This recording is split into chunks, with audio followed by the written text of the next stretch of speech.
یہ امینڈمنٹ ہونے کے ساتھ ساتھ آپ کو اندازہ نہیں ہے کہ کتنی جگہوں پہ جو ہمارے لوگوں کے جو مائتے ہیں ان کو روکا جاتا ہے، کہتے ہیں یہ قبرستان اس میں نہیں آپ دفن کر سکتے، کتنے ہمارے مدرسے ان کو توڑ دیا گیا ہے، کتنی مسجدیں توڑی جا رہی ہیں، کتنوں پہ اور حملہ ہو رہا ہے اور کچھ بھی نہیں ہے۔ آپ شکایت کر لو، کوئی وکیل کوئی دخل نہیں ہے، بلڈوزر پہنچ جاتا ہے، اڑا دیا جاتا ہے۔ تو یہ تو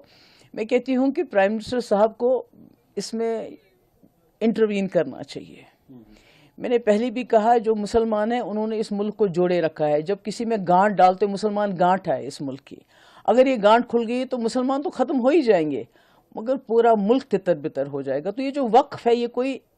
معمولی چیز نہیں ہے، یہ روز کا جھگڑا ہے، روز کا فساد ہے، اور مسلمانوں کا اگر آپ نے مدد کرنی ہے تو میں نے پہلے بھی کہا کہ یہ جو وقف ہے اس کو بجائے اپنے پاس لینے کے اس میں کوئی مانیٹرنگ کمیٹی بناتے جو یہ وقف کی جو پراپرٹی ہے اس کو مسلمانوں کی ایجوکیشن کے لیے استعمال کرے، ہسپتال بنائیں، کالجز بنائیں تاکہ مسلمان اسے ترقی کریں۔ ان کالجز میں بے شک پھر باقی مذہبوں کے لوگ بھی پڑھیں۔ اس کی ہیئرنگ تھی تو کچھ توقعات؟ دیکھیں میں نے پہلے بھی یہ کہا کہ جس طرح سپریم کورٹ نے کئی کیسز میں، جیسے آپ کو یاد ہے جب بابری مسجد کا کیس آیا تو ثبوت تو کچھ بھی نہیں تھے ان کے پاس کہ وہاں کبھی مندر تھا۔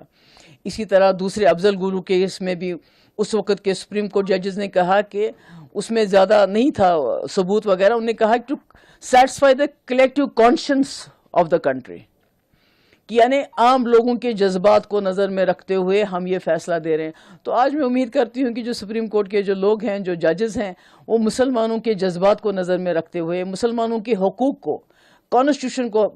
دھیان میں رکھتے ہوئے اس کا فیصلہ دیں گے۔ اب اس امینڈمنٹ سے